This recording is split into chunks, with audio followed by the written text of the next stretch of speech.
So we're talking about punishment, but actually more generally as well. I'd like to reflect on this with you, and I hope you'll want to share your experiences and also to ask questions, specifically about the idea of placing your relationship with your dog on a physical level, on the level of violence, on the level of fear, not necessarily involving beatings. I take it for granted that none of the listeners, those following us, the regular users of our Dog Digital Life format, I'd be surprised to find out if there was someone who said, no, no, I always follow you, but heck, I beat my dog like a drum. That would leave me quite baffled because it would mean there's some disconnect between what you do daily with your dog and what we talk about. During the many evenings we've spent together, in reality, unfortunately, even now in 2022, and with all the various studies, even those with high academic credibility on the complex relationship between humans and dogs, on learning, and on the species-specific ethology of dogs, I still see, on one hand, a training approach tied to theories that are extremely outdated from a modern ethological point of view. And on the other hand, in reality, a pop-style management. So not just colleagues from completely different backgrounds, to be clear, but also ordinary owners who, even though they are not at all violent or cruel, with their own dog sometimes fall into believing that in certain situations the dog needs to be hit. Maybe I would start with the latter, which might be a bit easier, and I ask you, please, if you have any doubts. For me, this is a fundamental issue. Let's talk about it. First of all, let's make things clear. Simply stating the fact that violence or fear cannot be the fundamental cornerstone of the educational and training methodology one has with a dog does not necessarily mean we all have to become exactly like Mahatma Gandhi and never, under any circumstances, lose our sense of patience. I'm not asking you to wear a hair shirt or to whip yourselves if you've ever lost your patience and scolded your dog. That's not the issue. A single episode of losing your temper in 99% of cases does not compromise your relationship with your dog. So, first of all, if you've lost your patience and it was just a one-time thing, don't worry, that's not it. It's not something to be concerned about in terms of your relationship with your dog. On the other hand, I also wouldn't want things to go to the other extreme, which is all too often a kind of oversimplification and a somewhat more modern approach to dog training that often goes by the name vague, imprecise, in my opinion, terrible, a kind of niceness that is supposed to be the so-called gentle methods, which, by the way, I do not agree with. It is the most common way of describing the behaviorist approach, which, by the way, is not actually the approach to dog training that I personally support or endorse. We have sometimes talked about the cognitive zoanthropological approach, the cognitive relational approach. You should know that I am a supporter of that school of thought.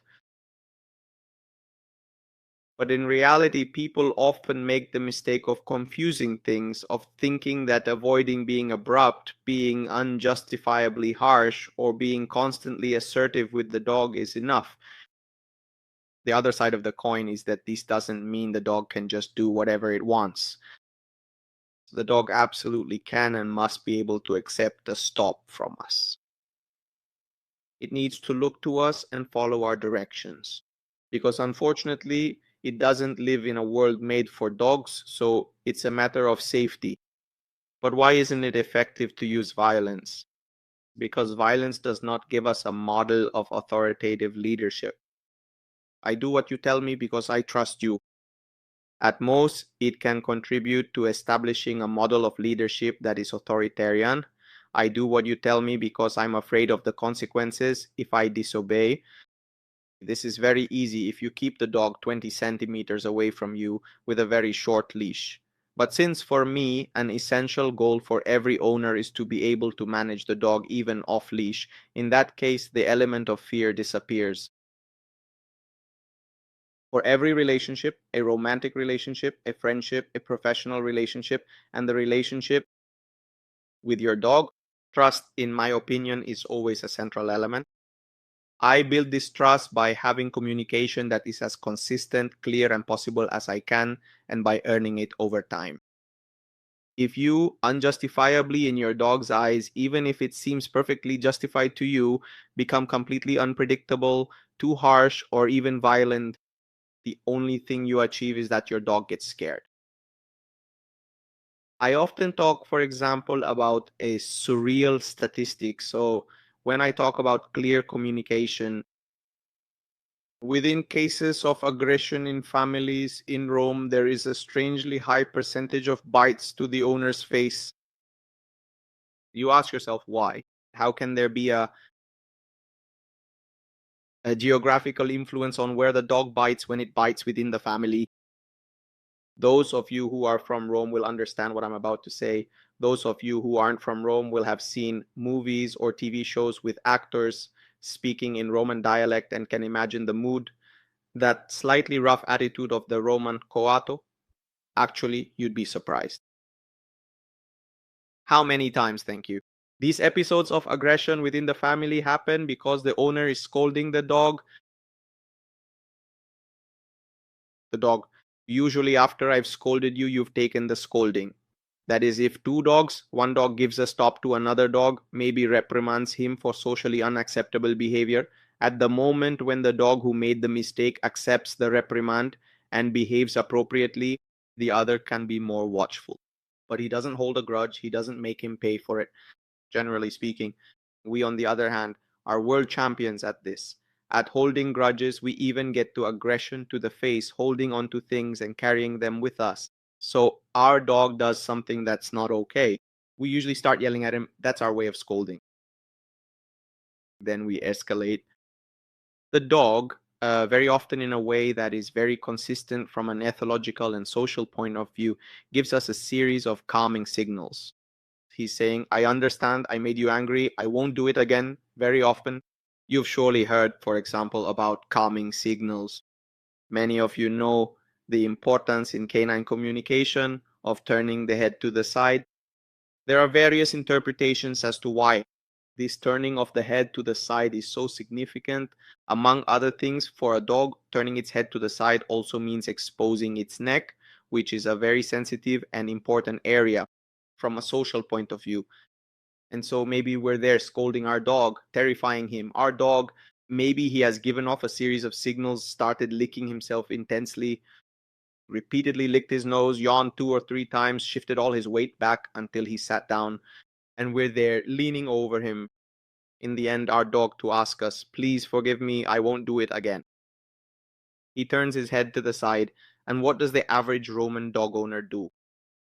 He grabs the dog's snout, turns it. You have to look at me when I talk to you. And usually that's when the dog bites him in the face. From our point of view, oh my God, the dog bit him in the face. From the dog's point of view, try to think about how much this aggression is actually caused by incoherent and ineffective communication. Our dog was already telling us, okay, I understand. I won't do it again. Maybe I don't understand why you're scolding me, but I understand that you are scolding me, so I make myself small, very small. And our failure to diffuse this threatening behavior from the dog's point of view means, okay, my owner has gone crazy, so now I bite him because I'm defending my life since I'm facing a madman and not the person I usually adore and live with, okay? So be careful because something as silly as this can really have serious consequences in terms of compromising your relationship with your dog. Personally, those who have been following my live streams for a while know that I work a lot with aggressive dogs and a lot with dogs that end up being seized, or in any case, dogs that are reported because they send someone to the hospital. Almost always these attacks happen within the family unit. It's much less common for a dog to attack strangers than it is for a dog to attack someone in the family. This alone tells us a lot about how the underlying problem is probably relational, not that the dog is simply aggressive, because if the dog were truly aggressive, it would be more likely to go after a stranger than attack its owner. From my personal experience, there is a very close correlation, even from a mathematical point of view, between dogs that end up responding aggressively, violently, and the fact that their education was based on physical means. Of course, the dog needs to be trained. This is my job. I am a dog trainer. The dog must be educated. But fortunately, we have no reason to resort to violence to do so. Resorting to violence in dog training means only one thing, putting it on a physical level. And the question I always ask you is, are we really sure that with a dog with whom we have all the tools, communicative, cognitive, to build the best possible relationship, we want to put it on a physical level? No, because as far as I know, they have daggers instead of teeth. And if any of you have ever experienced it, I can assure you that even a pinscher, if it launches a serious attack, can cause damage you wouldn't expect. And I assure you, if you ask me, there are far fewer attacks than people actually deserve. Taking it to a physical level means that the dog obeys you because it fears you. This is often very effective with one member of the family. In fact, very often in these episodes of aggression, it's not the so-called reference figure for the dog who gets bitten, but rather some other slightly less fortunate member of the social or family group. Typically, that's the dynamic. It happens to me frequently. It's the father of the family who might also not be around much just in terms of hours spent at home, who manages the dog with a firm hand, a somewhat tougher approach. With him, the dog never dares to challenge or display a series of certain behaviors. Then maybe for most of the hours the dog spends with the family, it's with other family members who don't have the same firmness. And they say, no, I know it's my fault that I don't set boundaries, because with my husband who doesn't let anything slide, the dog doesn't dare to behave that way. It's true. Up to a certain point, it's true. The dog doesn't display those behaviors because it fears that family member, but that family member has taught it. The one who manages the resources doesn't lead, nor does the most reliable one. The one who is the strongest leads. And so, almost always in these episodes of aggression, a family member who is somehow less respected ends up being bitten. When you read in the newspapers about dogs attacking someone, because usually they attack the grandmother or someone else, the little grandson who came over to play, maybe he just picked up a ball or a toy from the floor, and the dog told him, my kid, let me show you, just like they showed me, how things work in this house, and the biggest one calls the shots. So if I say so, drop that ball or I'll bite your hands off. In reality, it's us who have established a relationship based on violence and physical dominance. Dogs have no intention, no desire at all to put things on a physical level. I also work a lot with dogs that have problems with intraspecific aggression, meaning aggression towards other dogs, and almost always the owners who come to do activities with me are amazed that their dog, who in fact they might consider their dog unmanageable, saying that on the leash he's a beast from hell, but when they finally see him off leash with other dogs, they see that he avoids conflict. They see that even if a scuffle does happen, most of the time it only lasts a few seconds, and then the dogs avoid getting into conflict again. A highly social animal like the dog wants to avoid conflicts and therefore has no intention of engaging in a power struggle, especially with us who provide them with security, a roof over their heads, affection, play, and food. They have no desire to compete with us, and putting yourself in competition with your own dog is really something naive at best and dangerous at worst.